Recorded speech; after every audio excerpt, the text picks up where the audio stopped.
સાથે મહત્વના સમાચાર પ્રાપ્ત થઈ રહ્યા છે। ખાલિસ્તાનીઓ દ્વારા ગુજરાતીને ધમકી આપવામાં આવી છે, મેસેજ દ્વારા ધમકી આપવામાં આવી છે। ખાલિસ્તાની આતંકવાદીઓનો ગુજરાતીઓને message Bharat Australia test cricket મેચને લઈ અને મેસેજ મળી આવ્યો છે।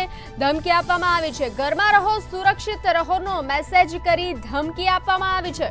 મહત્વના સમાચાર, ટેસ્ટ જોવા જતા હોવ તો સાવધાન રહેજોની ધમકી આપવામાં આવી છે।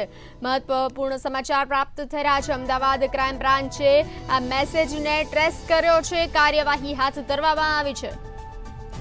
ખાલિસ્તાની આતંકીઓનો ગુજરાતીઓને મેસેજ, ધમકીભર્યો મેસેજ મોકલવામાં આવ્યો છે। ભારત ઓસ્ટ્રેલિયા ટેસ્ટ ક્રિકેટ મેચને લઈ આ મેસેજ, ધમકીભર્યો મેસેજ મોકલવામાં આવ્યો છે। ઘરમાં રહો સુરક્ષિત રહોનો મેસેજ કરી ધમકી આપવામાં આવી છે।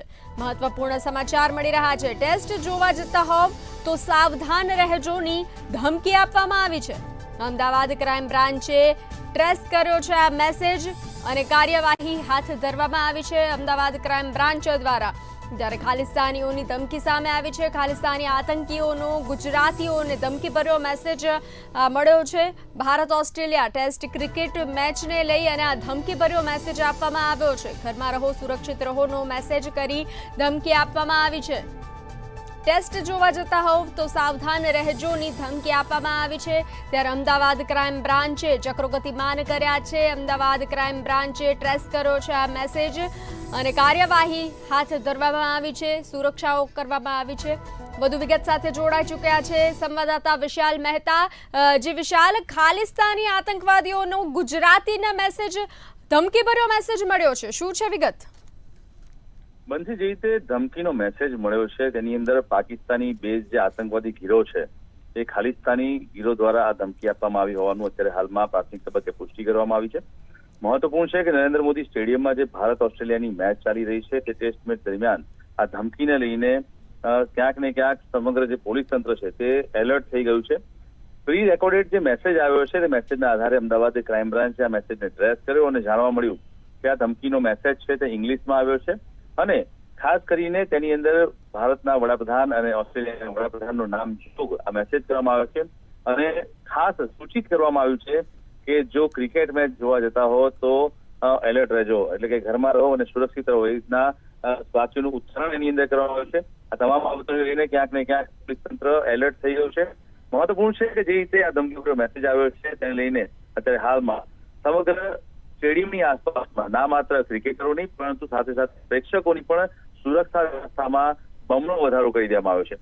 તમામ પોલીસ, તમામ એજન્સીઓને સાવધાન કરવામાં આવી છે। Ahmedabad crime branch, ATS, SOG સહિત તમામ એજન્સીઓને અત્યારે હાલમાં એલર્ટ કરવામાં આવી છે।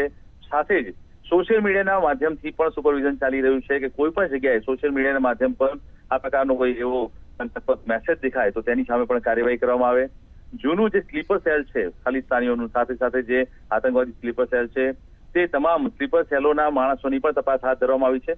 ઉલ્લેખનીય છે કે અમેરિકા સ્થિત ખાલિસ્તાની આતંકી ગુરપતવંતસિંઘ પન્નુના અવાજમાં આ અવાજ રેકોર્ડ કરવામાં આવ્યો છે, એટલે કે જે રેકોર્ડેડ મેસેજ છે જે ગુરપતવંતસિંઘ પન્નુના અવાજમાં છે અને તેને લઈને પણ પોલીસે તપાસની કાર્યવાહી હાથ ધરી છે। મહત્વપૂર્ણ છે કે આની પહેલા પણ જયારે મેચ હતી ત્યારે 4 કાશ્મીરીઓ સ્ટેડિયમની આસપાસ જોવા મળ્યા હતા અને તે કાશ્મીરીઓની તપાસ ક્રાઇમ બ્રાન્ચ દ્વારા હાથ ધરવામાં આવી હતી, કારણ કે ક્યાંક ને ક્યાંક શંકા હતી કે એક તરફ ક્રિકેટ મેચ છે તો બીજી તરફ કાશ્મીરીઓ ત્યાં શંકાસ્પદ રીતે ફરતા નજર આવ્યા હતા। તે સમયમાં પણ પોલીસે ઇનિશિયેટિવ એક્શન લીધા હતા અને તાત્કાલિક પૂછપરછની કાર્યવાહી હાથ ધરી હતી। તે જ રીતે આ ફરી એકવાર પ્રી રેકોર્ડેડ મેસેજને લઈને સમગ્ર પોલીસ તંત્ર એલર્ટ થઈ ગયું છે અને ક્રિકેટ મેચની અંદર ક્યાંક ને ક્યાંક ભયનો માહોલ ઉભો ન થાય, જનતાને અથવા તો ક્રિકેટરોને કોઈ પણ પ્રકારનું નુકસાન ન પહોંચે તે તમામ બાબતની ખાતરી લઈ અને તપાસની કાર્યવાહી હાથ ધરવામાં આવી છે। સુરક્ષા બમણી કરવામાં આવી છે। ના માત્ર પોલીસ સુરક્ષા પરંતુ ટેકનિકલ સર્વેલન્સ પણ હાથ ધરવામાં આવ્યું છે। સીસીટીવી કેમેરા, ડ્રોન કેમેરા અને આ તમામની મદદથી અત્યારે હાલમાં પોલીસે સુરક્ષા અલાયદી કરી દીધી છે। સાથે જોવા જઈએ તો જે અત્યારે હાલમાં જે આ સમગ્ર મામલો છે તેને લઈને અમૃતસરની જે G20 સમિટ છે તેના પર પણ આ બાબતે નિશાનો સાધવામાં આવ્યો હતો। અગાઉ જે G20 સમિટ છે તેને લઈને પણ ક્યાંક ને ક્યાંક ધમકીભર્યા ઉચ્ચારણો કરવામાં આવ્યા હતા અને સોશિયલ મીડિયા પર મૂકવામાં આવ્યા હતા। આ તમામ બાબતોને લઈને અત્યારે હાલમાં ગુપ્તચર એજન્સીઓ, ક્રાઇમ બ્રાન્ચ, એટીએસ, એસઓજી તમામ ટીમ અત્યારે હાલમાં સક્રિય થઈ ગઈ છે। પણ એક વસ્તુ ચોક્કસ છે કે જે રીતે આ પ્રી રેકોર્ડેડ મેસેજ જે અંગ્રેજીમાં લખવામાં આવ્યો છે તે અત્યારે હાલમાં જે પ્રસારિત થયો છે તેને લઈને કેટલી જગ્યાએ મેસેજ ગયો છે, કોના માધ્યમથી આ મેસેજ પહોંચાડવામાં આવ્યો છે, એ તમામ બાબત પર અત્યારે હાલમાં સાયબર સેલ અને સાથે જે અમદાવાદ અને સાથે જ અલગ જે પોલીસની જે એજન્સીઓ છે, જેમ કે ક્રાઇમ બ્રાન્ચ, એટીએસ, એ તમામ એજન્સીઓ દ્વારા શંકાસ્પદ લોકોને પકડવાની, તેમની સામે કાર્યવાહી કરવાની અને આ જે મેસેજ છે તેને લઈને કોઈ પણ પ્રકારનું અપ્રિય ઘટના ન બને તે બાબતની પૂરતી તપાસ અને સુરક્ષા કરવા માટેની કાર્યવાહી હાથ ધરવામાં આવી છે. બંસી. જી વિશાલ, સમગ્ર જાણકારી બદલ આભાર. તો જે રીતે અમારા સંવાદદાતાએ જણાવ્યું કે અમદાવાદ ક્રાઇમ બ્રાન્ચે આ મેસેજ ટ્રેસ કર્યો છે, ચક્રો ગતિમાન કરવામાં આવ્યા છે, સાથે સુરક્ષાઓ પણ વધારી દેવામાં આવી છે. ત્યારે ખાલિસ્તાની આતંકીઓનો ગુજરાતીઓને જે મેસેજ, ધમકીભર્યો મેસેજ આપવામાં આવ્યો છે તેને લઈ અને પોલીસ દ્વારા ચક્રો ગતિમાન કરવામાં આવ્યા છે. દરેક પ્રકારની સુરક્ષામાં વધારો કરવામાં આવ્યો છે. ત્યારે આ મેસેજમાં હતું કે ઘરમાં રહો, સુરક્ષિત રહોનો ધમકીભર્યો મેસેજ હતો. ટેસ્ટ જોવા જતા હોવ તો સાવધાન રહેજોની ધમકી ઇંગ્લિશ લેંગ્વેજમાં આપવામાં આવી હતી. ત્યારે અમદાવાદ ક્રાઇમ બ્રાન્ચે આ મેસેજ ટ્રેસ કર્યો છે.